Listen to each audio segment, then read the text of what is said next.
Hello, boils and ghouls, and welcome to episode 212 of Dads from the Crypt. Yes, the voice you're hearing is not Jason's. Unfortunately, Jason is under the weather tonight. So, my name is Mondo, and I will be your host for this evening. And with me always is my illustrious co-host, Jody. Hello. Hello, I'm Jody. glad we've made it this far into the podcast. This is a record so far. We're doing great.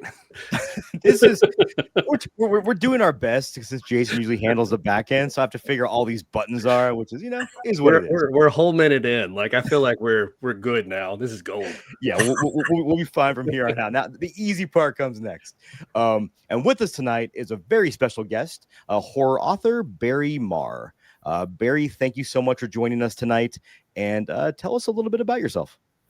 I'm a former motivational speaker, I guess, who went back to my original vocation of being an author, and wrote a book called The Great Dick and the Dysfunctional Demon. And the reason I'm here is because, number one, you guys seemed like a lot of fun. And number two is I'm spending my life flogging this thing. And so far, it's going real well. People seem to like it. Excellent. Where can people find that book at? At Amazon. Or wherever books are sold, I guess, but go to Amazon and leave a review. It turns out the whole game nowadays is not actually selling books. It's getting people to put reviews on Amazon so other people will buy books. Isn't that the craziest thing? That is more about the engagement than about the actual content nowadays. Yeah, I mean, all my other books were written 15 years ago. And then the whole idea was to sell books. Now, nobody even talks about selling books. It's, get the reviews, get the reviews, get the reviews. It's a different game, but it's a little easier because you don't have to try and get money from anybody. Please write a review. That's good at least. So definitely check that out, guys. Amazon.com, and we'll post a link to it too when we release the episode, and make sure people can find that easy. Cool. Tonight we are going to review the Stanley Kubrick classic, The Shining, which Jody has told me is one of his favorite movies. So I'm pretty stoked for Jody's thoughts on this. And also we're doing it in honor of the Fright Rags collection, which will be dropping on November 7th. Check out frightrags.com for all your horror needs and all that good stuff. Oh, and without further ado, Jody, why don't you tell us about this famous movie based on a Stephen King novel, The Shining? All right. Before I say anything, I have to give a disclaimer.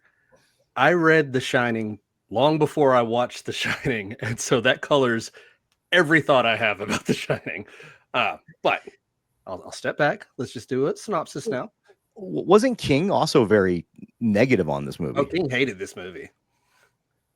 He not just like a little. He hated the movie. It deviates in some pretty significant ways, and so that's where you get a lot of difficulty from some people. Me being some people. All right, but we'll get to that. Let's start with our plot synopsis. So, a man named Jack Torrance has lost his job.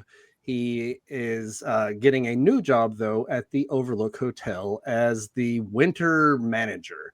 He's going to live there with his wife and son for, 4 months, 5 months? It's in the Colorado Rockies, so very snowy.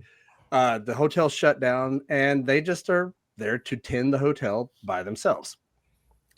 Once they get there, strange things begin happening. What the cook at the hotel, Dick Halloran, notices Jack's son Danny, and notices that Danny seems to be perceptive in a way beyond his senses.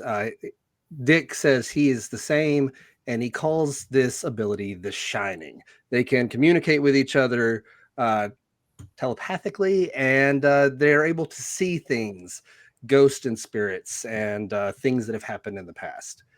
And so Dick tells Danny, if you have any trouble, reach out. And then they're left there in the hotel. And at first, things seem okay. Jack is an author. He wants to write, the great American novel. And so he has all of this time to do it. His wife, Wendy, spends her time just kind of taking care of things around the hotel and taking care of their son. But very quickly, things start changing with Jack. Jack begins to get angry easily. There are visions that Danny has as he goes around the hotel. He sees two little girls murdered in the hallway. He feels a very uncomfortable thought around room 237. And he starts acting strange. He has a imaginary friend that he talks to all the time through his finger. And the imaginary friend starts telling him more and more disturbing stuff, showing him visions of things that are going to happen, an elevator filled with blood, just all kinds of very scary images for a little boy. He's what, like 8, 7, somewhere in that neighborhood? I don't know if they say his age. They might at some point. I'm just trying to guess based on when my kids look like that. I think he's supposed to be about 8. Yeah. Right. It's my guess. So, very scary stuff happening, very, dangerous things around the hotel. And Dad is getting angrier and angrier. He is getting violent. And at one point, Danny goes into room 237 and something attacks him, leaving a bruise on his neck. And Wendy immediately assumes Jack did it because we find out in the past he did hurt Danny once before. It was he was drunk and he got angry and he hurt his son. And so she assumes he did it again.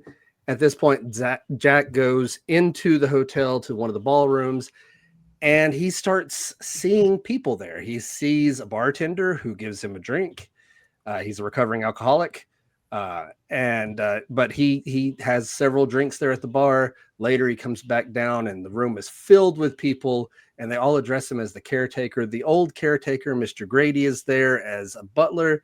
But Mr. Grady died several years ago and killed his entire family at the Overlook.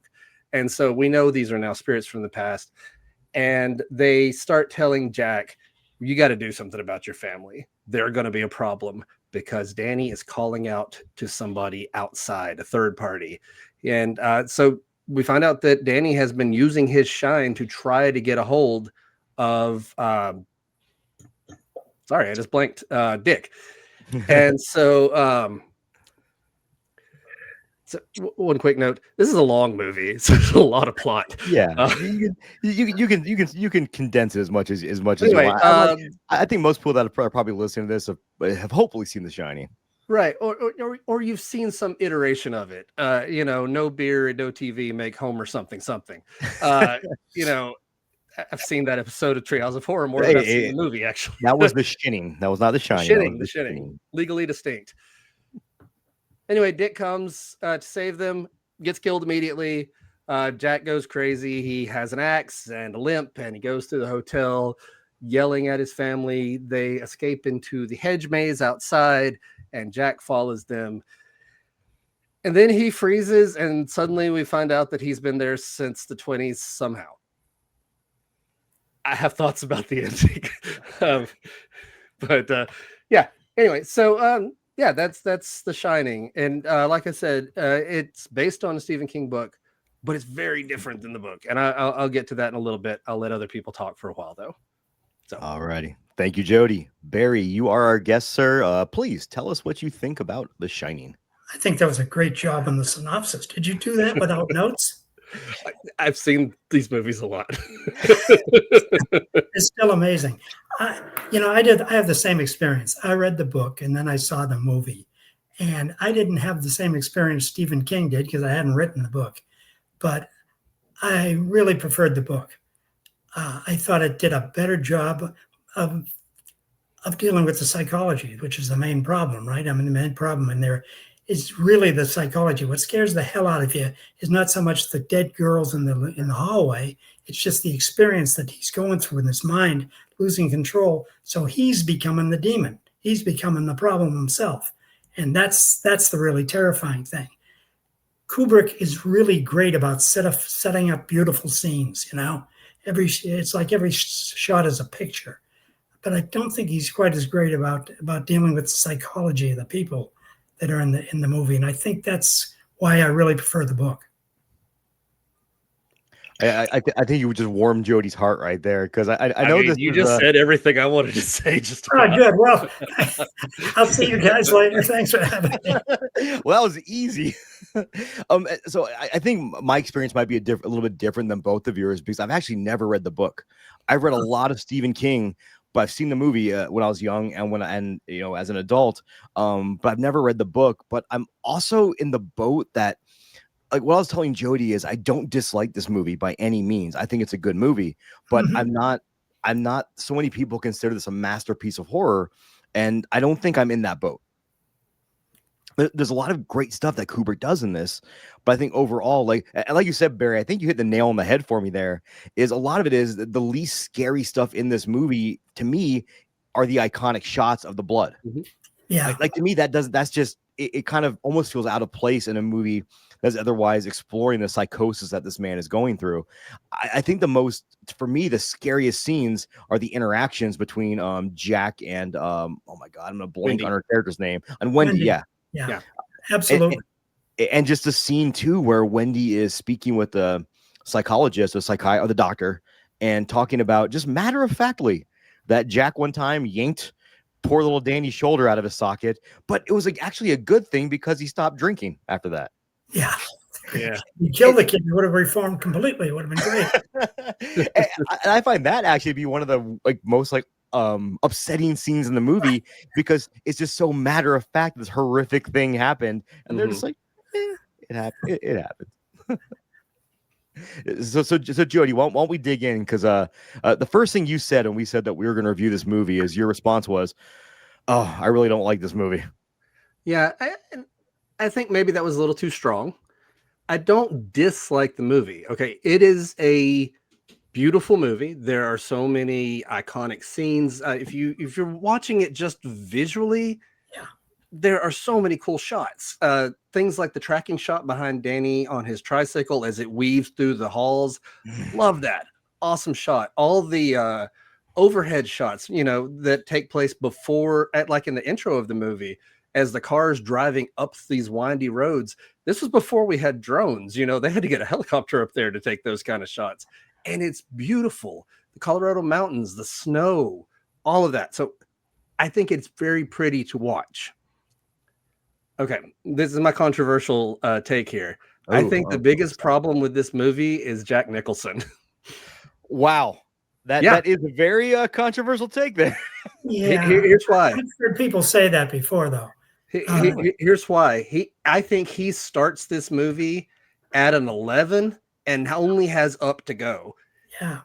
He doesn't feel real to me in this role. Like, there's no warmth and humanity in it. Like, he never seems like he loves his family. He seems like he hates them, but when they're in the car on the way up, like, he already hates his family. He's already an angry, messed up man. And he just gets angrier and wilder. And then by the time we get to the end, he's chewing scenery all over the place, and it's fun to watch, but I don't think it actually feels like a real thing. Like, I don't feel like he's a person. He's a character on a screen, Yeah, I liked his performance, but you're absolutely right. There's no subtlety to it at all. Right. Well, it's just over the top. And that's the kind of thing that wins Academy Awards, just when you're chewing the carpet. And sure. He chewed a lot of carpet. There's no question about that. I think it worked for me because that was the main tension in the movie. I mean, sure. was him. And in fact, it was like the monster was in the movie from the beginning. Right. So you're not surprised by, here's the monster. My God, where's the monster? In my book, The Great Dick and the Dysfunctional Demon, you don't know about the demon and where the demon is coming from until way, way into the book. In The Shining, the demon's there at the beginning. Sure. And the demon's running through the whole thing, and you're worried about him. Well, I think that's why reading the book influenced my watching of it, because in the book, I think Jack is basically a decent guy who has made a lot of mistakes. Yeah. He's an alcoholic.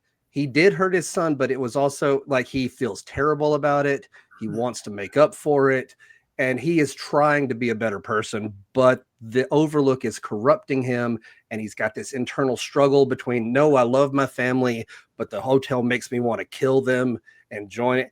And so there's this tension between what he is and what he wants to be.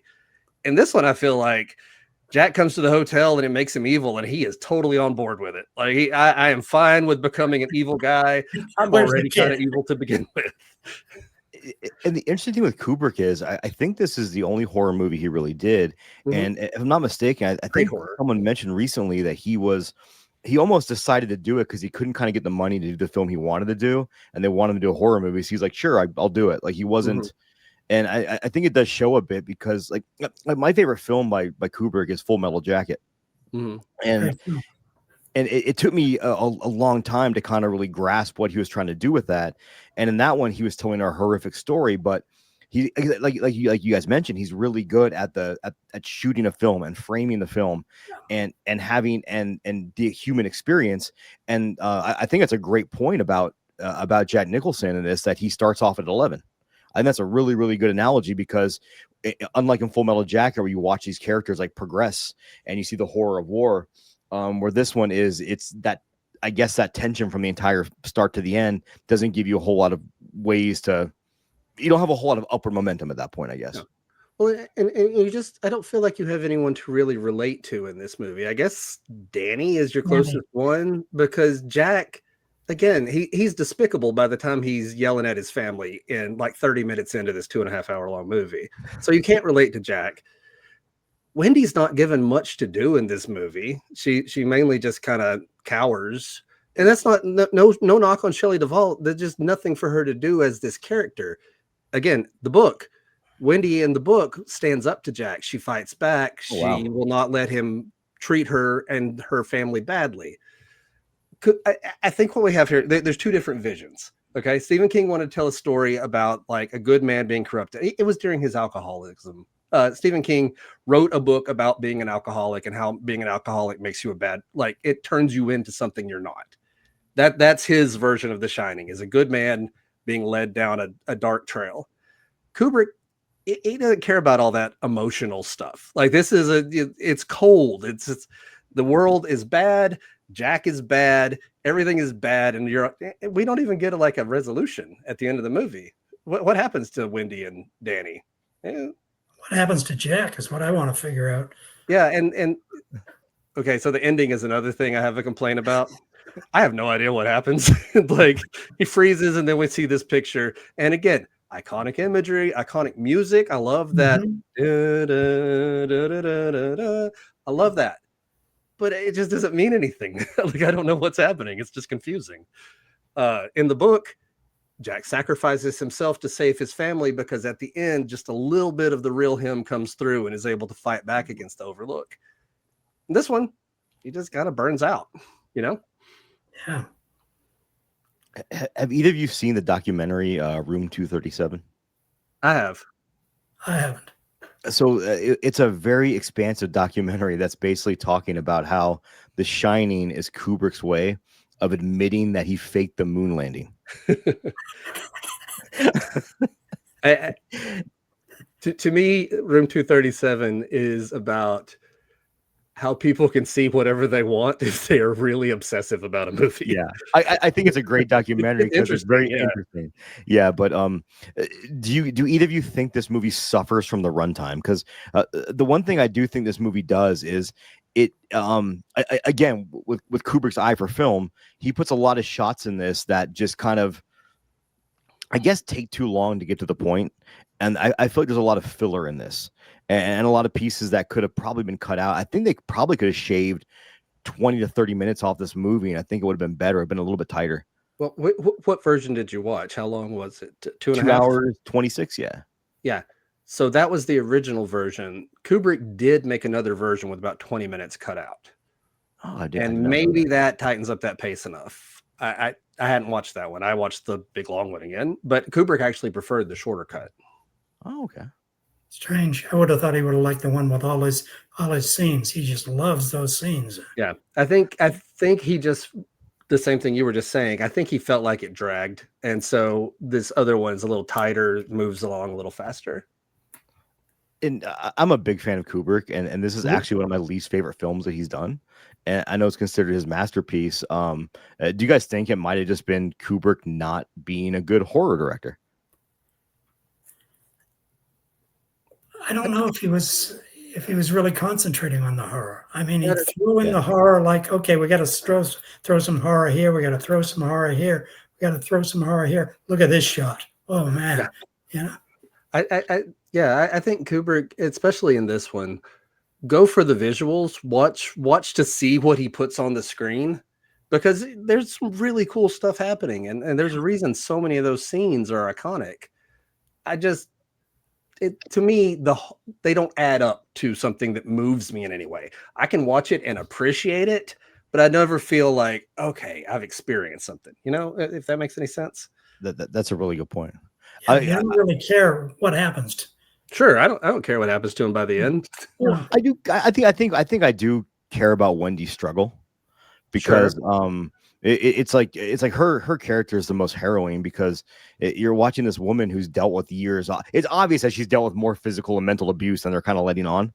Mm-hmm. And this is kind of a tipping point. But like, watching this again and hearing you guys talk about it really makes me like, I'm gonna go on Libby tonight and borrow the book from my library, because that's I'm gonna borrow that as soon as I order the Kindle version of The Great Dick and the Dysfunctional Demon.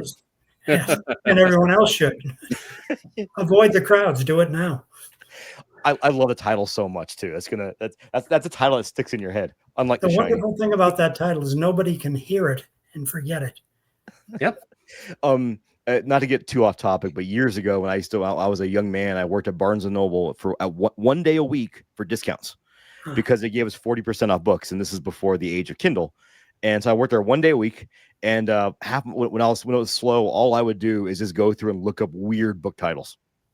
Like, just type in the weirdest keywords to see what would pop up, and you'd be surprised at the kind of stuff we could order.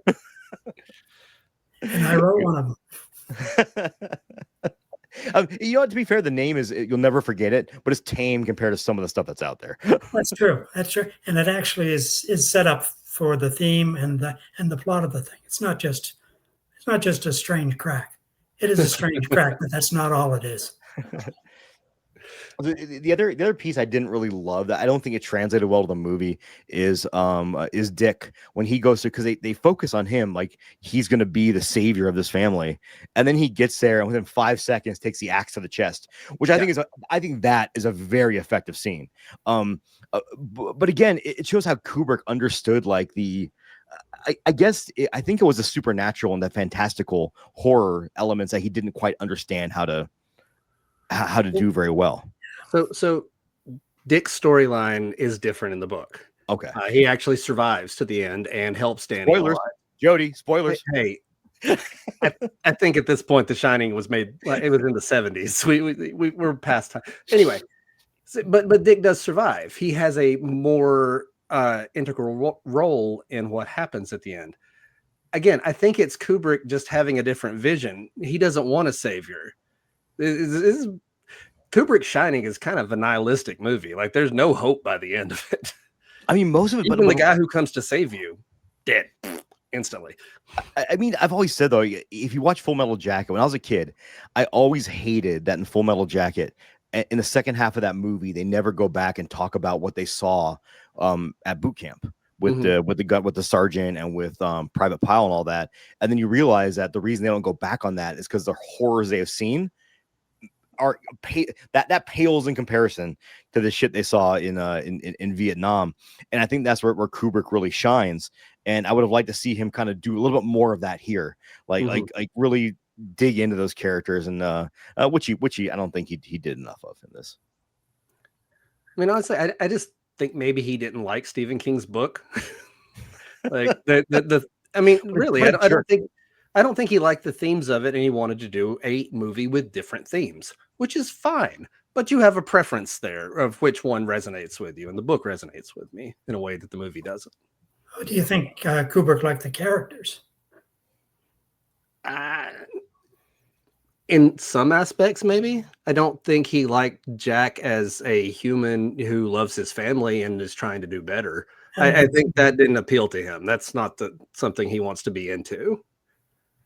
I think he liked Jack as a vehicle to talk about corruption and evil, but he was already evil. And the one other horrific scene I'll give him that he does really well is the woman in the bathtub. Mm-hmm. I think that was actually one of the I think that was actually one of the scariest pieces of the movie that was done very, very, very well. But yeah, overall, I'm with you guys. This is as much as this gets critically praised, and I'm not going to knock anybody that loves this movie. Like there's a lot to love about it. Don't get me wrong. But I think I'm in the same boat as you guys, where it's just not. It doesn't hit in all the levels, I think, for me, that it hits for a lot of people. Mm-hmm. Again, very pretty. So the quote that Stephen King has about it, because like I said, he famously hated it, but I think he's kind of softened over the years to now he says it's like a big, beautiful Cadillac with no engine in it. So it's pretty, it looks great, but it just doesn't have anything at its heart. I like that. Yeah, that's really good. And it's not universally true of Kubrick, but it's true of a couple of his films, of several of his films. I feel the same way about Space Odyssey. Mm-hmm. Yeah, I mean, everybody loves it. It bored the living hell out of me. I'm in the same boat. I'm in the exact same boat. Like I don't hate the movie. It's beautiful. It's a beautiful movie, and Beautiful. Yes. I think it's very inventive how they're trying to tell that story. But I also find that to be a very boring movie. And last question I'll ask for either of you. Have either of you guys seen the miniseries they did? The one that's more accurate to the book? I have. Yeah. No. Mick Garris. I haven't seen it either. Okay, so it's Mick Garris directed, and it really does follow the book pretty closely. It has a TV budget. So some of the CGI that they use looks like a TV budget from the 90s CGI. And so it's a little rough around the edges. I think the kid they got to play Danny is not very good. He's kind of annoying in the miniseries. But story-wise, and I think portrayal of Jack, Steven Weber plays him in this. And I think he does a good job as Jack.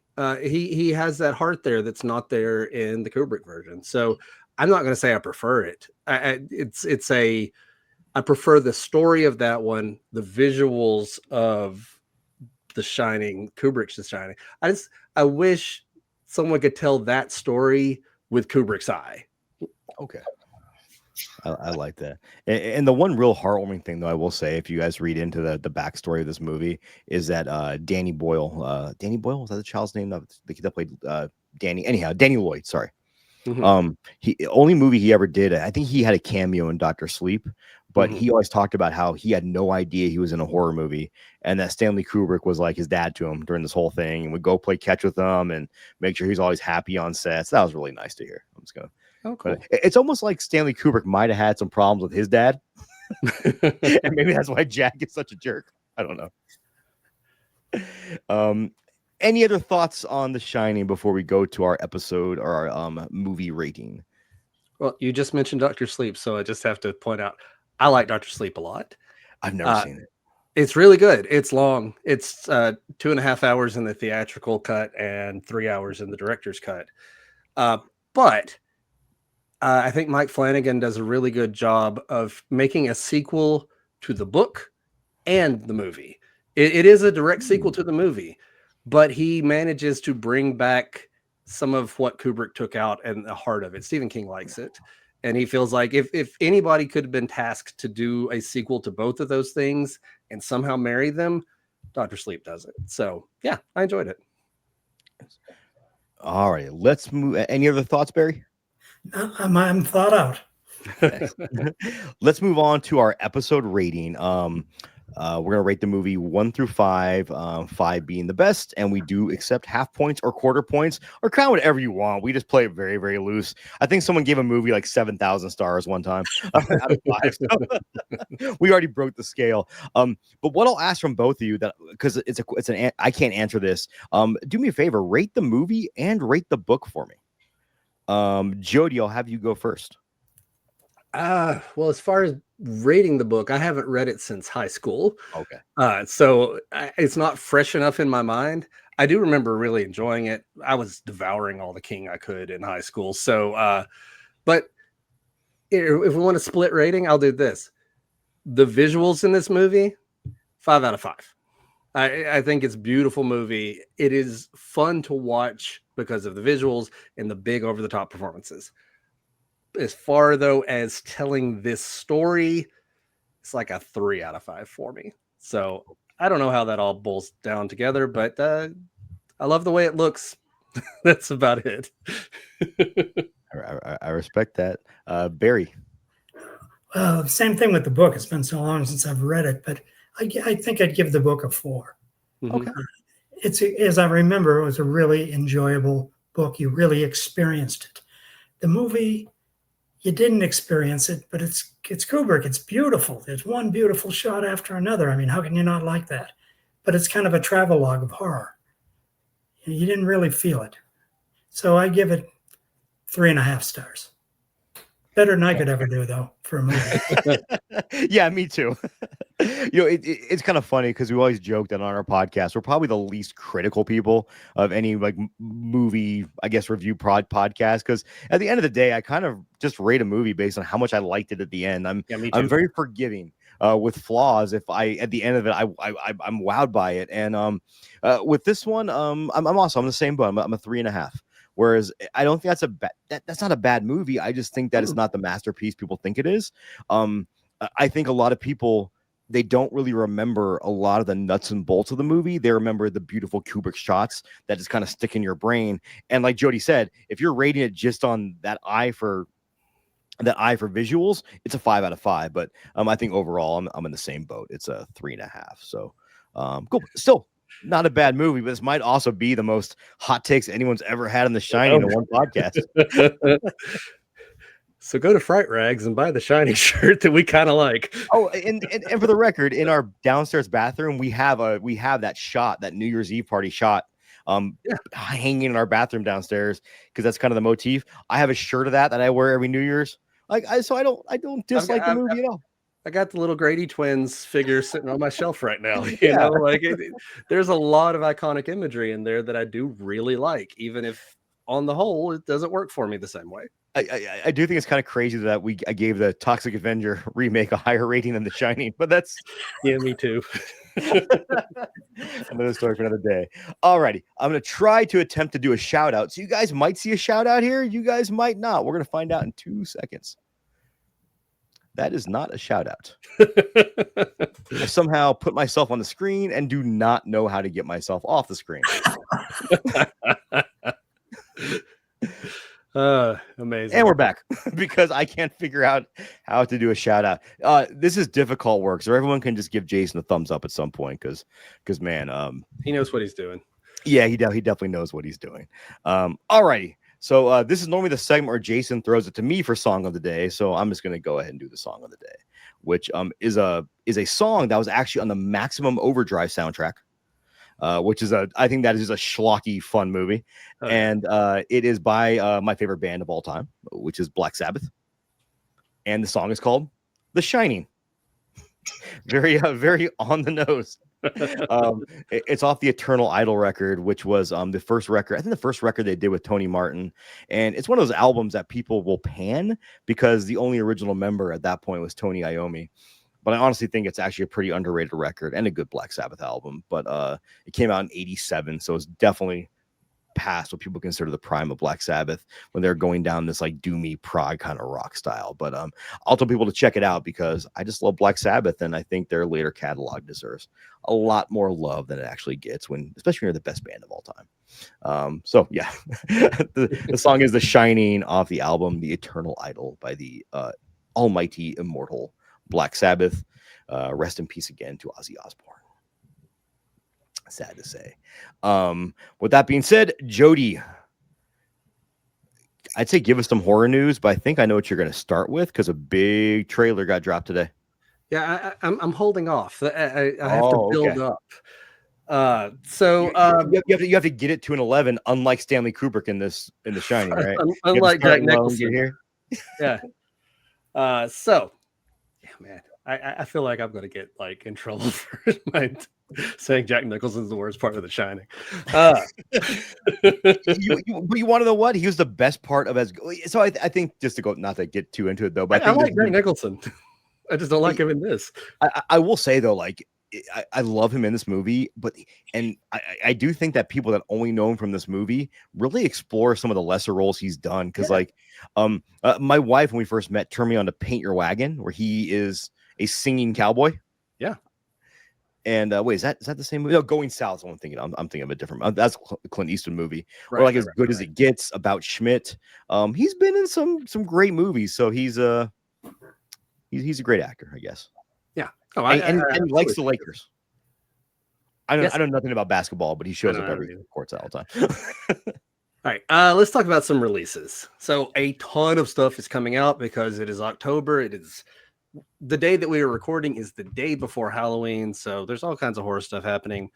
So a few things that have come out in the last week or so. The Long Walk is now available on digital. And I just watched that a few days ago and really loved it. I think it's great. It's very talky. For a lot of people, it might not work, but for me, I thought it was great. We also got Coyotes out on digital. I will be watching that at some point because it's I just saw it versus Coyotes. It was enjoyable. Yeah, it seems like schlocky fun. It suffers from not quite knowing what it wants to be. Sure. But overall enjoyable. Other new releases, The Hand That Rocks the Cradle remake with Micah Monroe and Mary Elizabeth Winstead. I'm going to watch it just for those two because I think they're both great actresses. The director of The Queen of Black Magic has a new movie, The Elixir. It's a Queen of Black Magic's Indonesian like black magic horror stuff. Came out a few years ago. It's a remake of an 80s movie. It was fun. And so I'm definitely down to check out this new one from the same director.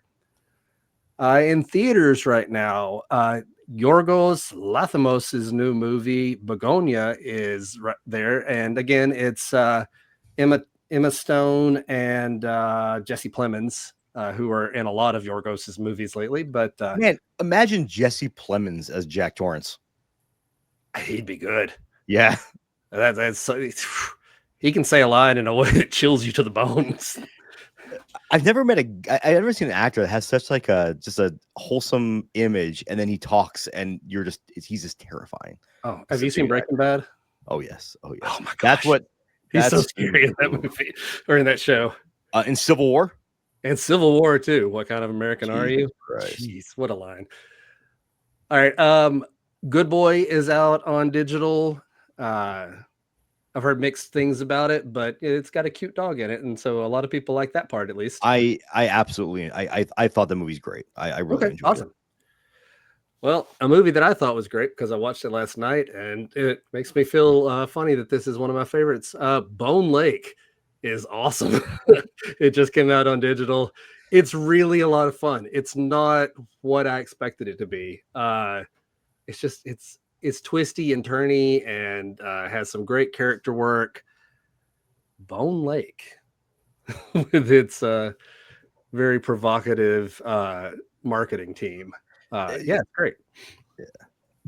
All right. So a few trailers that have come out in the last little bit. Hang on, I'm still holding off. Stranger Things season 5, the final trailer is out. That first chunk of episodes will be released on Thanksgiving, with another chunk released on Christmas, and then the finale on New Year's Day. So do what Netflix wants and don't spend any time with your family so you can watch Stranger Things. Or watch it with them. You got options. I was at Target the other day, and they have a huge Stranger Things like section now, with everything from pins to shirts to tumblers to toys. The merch has arrived.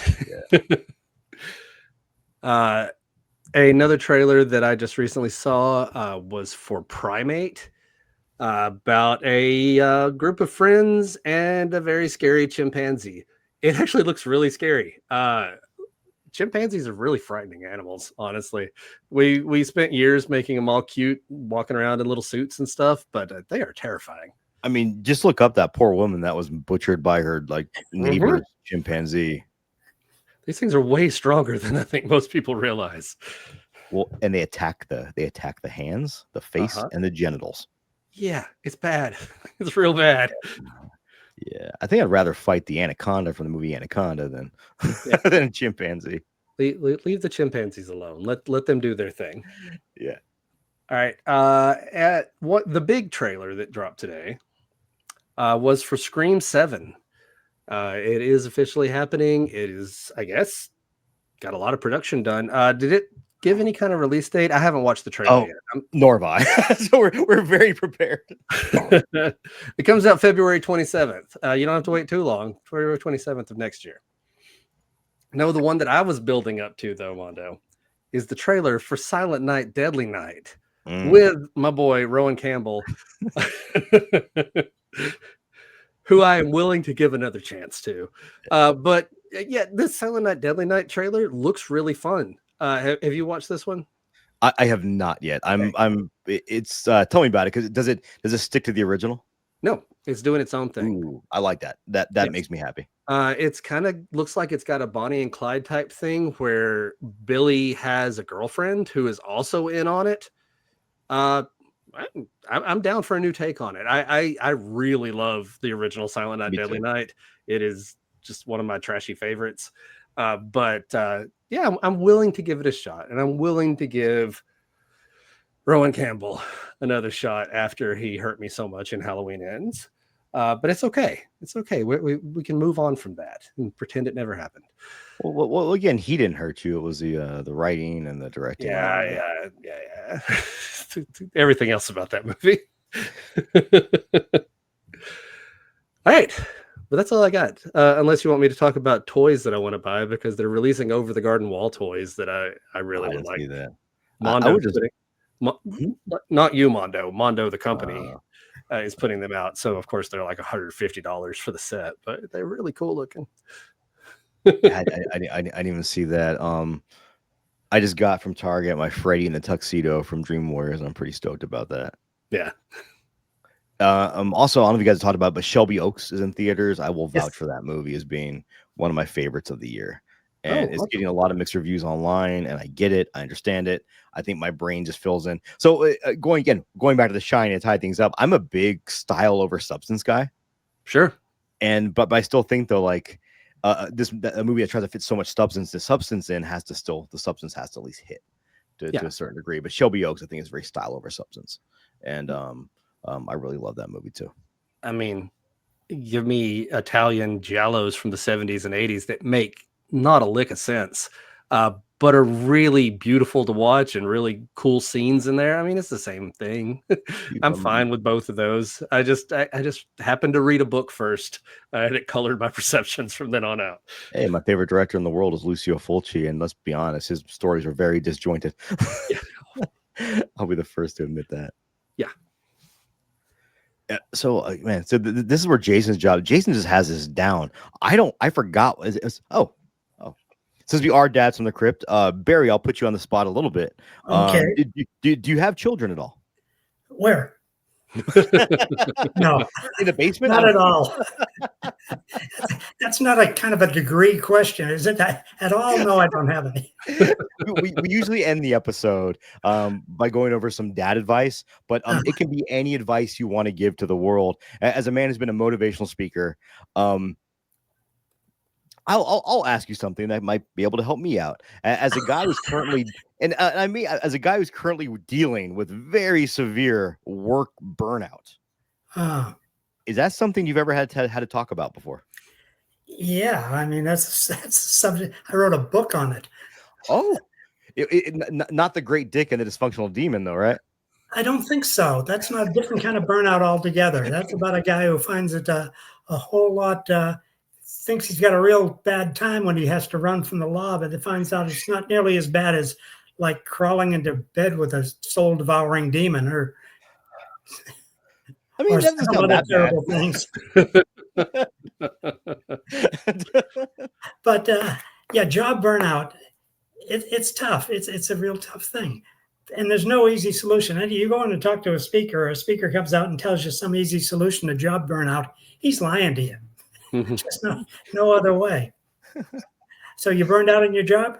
I don't know. I go back and forth depending on the week. Turn it into a screenplay for a horror story. Hey, that's not a bad idea. It really isn't. It's that kind of thing. If you turn these things into a story, sometimes you can really find what's bugging you about the whole thing.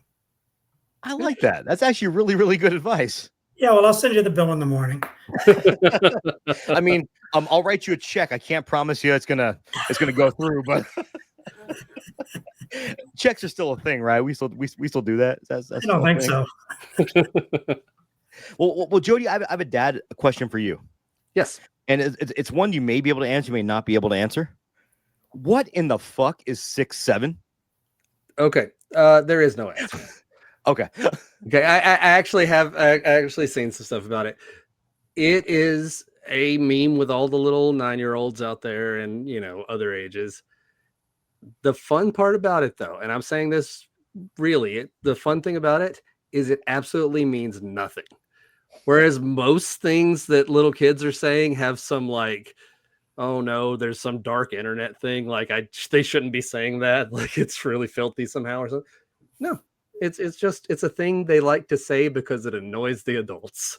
And being an adult that has a 9-year-old who wants to annoy me, I don't like that. That's not fun. But I am in favor of the general idea of kids having things they can do among themselves that tick off the adults. I feel like you need those. So it's kind of like my generation's heavy metal. Yes, pisses the adults off. Yeah, it's made to be silly and annoying. So yeah, that's all you got. Silly and annoying. Barry, any other advice you'd like to impart upon our listeners out there, sir? Aside from urging people to rush out and buy my book, that's about it.